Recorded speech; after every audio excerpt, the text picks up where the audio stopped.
এ যেন হার না মানা এক অদম্য তরুণের গল্প। দুইটি হাত হারিয়েও যিনি হেরে যাননি বাস্তবতার কাছে, মাথা নত করেননি ভাগ্যের পরিহাসে। তিনি জামালপুরের মাদারগঞ্জ উপজেলার মুসলেমাবাদ গ্রামের মেহেরাব হোসাইন নিহাল। ৩ বছর আগে এক মর্মান্তিক বিদ্যুৎ দুর্ঘটনায় দুই হাতের প্রায় পুরো অংশই হারিয়েছেন তিনি। তবে হাত হারালেও হারেননি নিজের মনোবলের কাছে। শারীরিক এই প্রতিবন্ধকতা জয় করে স্থানীয় বাজারে গড়ে তুলেছেন একটি ছোট্ট চায়ের দোকান। আর এই দোকানের আয় দিয়েই এখন চলছে মা ও স্ত্রী সহ ৩ সদস্যের সংসার। বলা হয়ে থাকে, জীবনে চলার পথে প্রতিকূলতা যতই আসুক, প্রবল ইচ্ছাশক্তি আর পরিশ্রম থাকলে যে হেরে যেতে হয় না, তারই জীবন্ত উদাহরণ টাঙ্গাইলের মৃত সুলতান আহমেদের ছেলে নিহাল। শৈশবেই বাবাকে হারিয়ে মায়ের সঙ্গে নানা বাড়ি জামালপুরে চলে আসেন তিনি।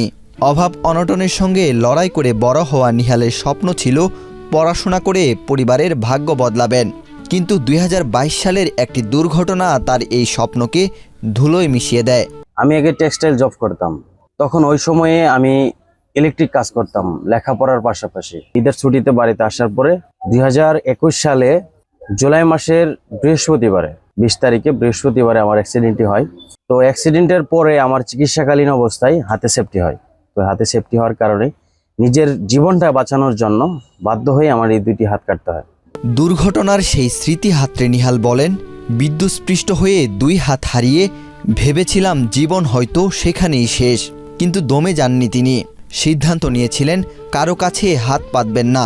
সেই আত্মসম্মানবোধ আর মনোবলকে পুঁজি করেই এখন নিজের উপার্জন নিজে করছেন।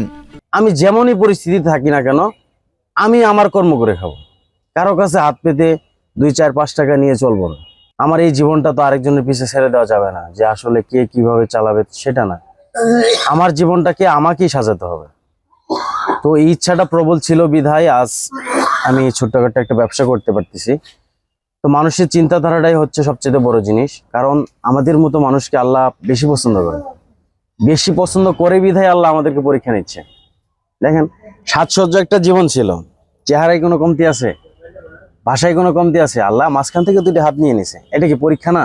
একমাত্র ছেলের এমন পরিণতিতে ভেঙে পড়েছিলেন মা খাদিজাতুল কুবরা। স্বামীকে হারানোর পর নিহালই ছিল তার একমাত্র ভরসা। নিহাল 2 হাত হারিয়েও যেভাবে সংসারের হাল ধরেছেন, তাতে আজ গর্বিত এই মা। আমার স্বামী নাই, আমার এই ছেলে আসলে ভবিষ্যৎ। আমি যেভাবে করতে চেয়েছিলাম এভাবে করতে পারলাম না, এটা আল্লাহর ইচ্ছা। এখানে আমার যতটুকু সাহায্য করার দরকার, যেভাবে হেল্প করার দরকার, বাড়িতে থাকি, বাড়িতেও করি, দোকানেও করি। ও কাজ সহযোগিতা কোনো লোক নেই সরকার ছাড়া। সরকার যদি করে আমার ছেলের জন্য একটা চাকরি বাকরি জোগাড় করে দেখ, বা যেভাবে কার্তিক দিয়ে যেভাবে কেউ সহযোগিতা করলে আমরা উপকৃত থাকবো। চিকিৎসা শেষ হতে না হতেই কিছুদিনের মধ্যেই নেহাল প্রতিবন্ধী শরীর নিয়ে জোরখালি এনপুর বাজারে শুরু করেন চায়ের দোকান। 2 হাত না থাকায় কনুয়ের সাহায্যে কেতলি ধরে পরম মমতায় চা বানিয়ে হাসি মুখেই গ্রাহকদের পরিবেশন করেন তিনি। নিজের মতো এমন প্রতিবন্ধীদের পাশে দাঁড়ানোর জন্য সরকারের কাছে দাবি জানান। আমার জীবনটাকে আমি সুন্দর করে সাজিয়ে 2 মুঠো ভাত খেয়ে যদি শান্তিতে বেঁচে থাকতে পারি, এইটাই আশা। আর আমার দেশের সরকারকে বলতে চাই, আমাদের মতো অসহায় মানুষের জন্য যদি একটা ঋণের ব্যবস্থাও করে দিত, যে না, যে প্রতিবন্ধীদের জন্য এরকম ঋণের ব্যবস্থা করে দিলাম, তোমরা এই টাকা দিয়ে ব্যবসা বাণিজ্য করবে এবং আমাদের দেশের কিস্তিটা চালাবে। কারণ আমাদের মতো মানুষরা যদি কাল আমাদের দেশের সরকার হেল্প না করে, সহযোগিতা না করে, তারা কই যাবে? নিহালের এই পরিশ্রম দেখে অবাক স্থানীয় বাসিন্দারাও। যেখানে সুস্থ স্বাভাবিক মানুষ অনেক সময় পরিশ্রম করতে ভয় পায়, সেখানে নিহাল নিজের চেষ্টায় জীবনের নতুন পথ তৈরি করছেন। তার অমায়িক ব্যবহারে সন্তুষ্ট ক্রেতা থেকে শুরু করে পাইকারি মালামাল সরবরাহকারীরাও। তাকে যদি আমরা মাল দেই, তার ব্যবহার, আচার আচরণ সব দিক দিয়ে আমাদের কাছে ভালো লাগে। 2 হাত নাই, এরপর সে কর্ম করে খাচ্ছে, কারো কাছে হাত পাচ্ছে না।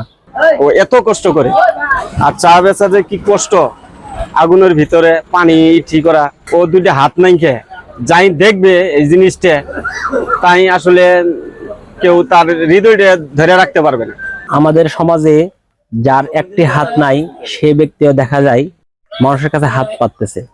আমাদের এই নিহাল ভাই, সে জীবন যুদ্ধে হার মানেনি। নিহালের এই অদম্য লড়াইকে গর্বের সঙ্গে দেখছেন এলাকাবাসী ও শুভাকাঙ্ক্ষীরা। তারা মনে করেন সমাজের বিত্তবান ও সরকার পাশে দাঁড়ালে নিহালের পথ চলা আরও সহজ হতে পারে। আর সরকার যদি একটু সহযোগিতা না করে পরিবারটা হয়তো বা টিকে থাকা খুব কষ্ট হয়ে যাবো। নিহালের সাথে আমার প্রায় 22 বছর ধরে একসাথে চলা। আমরা চাই যে নিহালের মতো আমাদের এলাকা বা ওয়ার্ডে যে সকল লোকরা আছে তাদেরকে যদি আমাদের এলাকায় যে উপরস্থ কর্মকর্তারা আছে তারা যদি একটু তাদেরকে সহযোগিতা করে তাহলে কিন্তু তারা একটু সাবলীলভাবে জীবনযাপন করতে পারে। বর্তমানে প্রতিবন্ধী ভাতা পেলেও তা সংসারে চালানোর জন্য যথেষ্ট নয়। সরকারের কাছ থেকে কোনো আর্থিক সহায়তা পাননি নিহাল। নিহালের মনোবল যেন অটুট থাকে এবং তার জীবন যেন আরও মসৃণ হয়, এমনটাই প্রত্যাশা এলাকাবাসীর। ওয়াহিদ হুসাইন জিহাদ, বাংলাদেশ প্রতিদিন।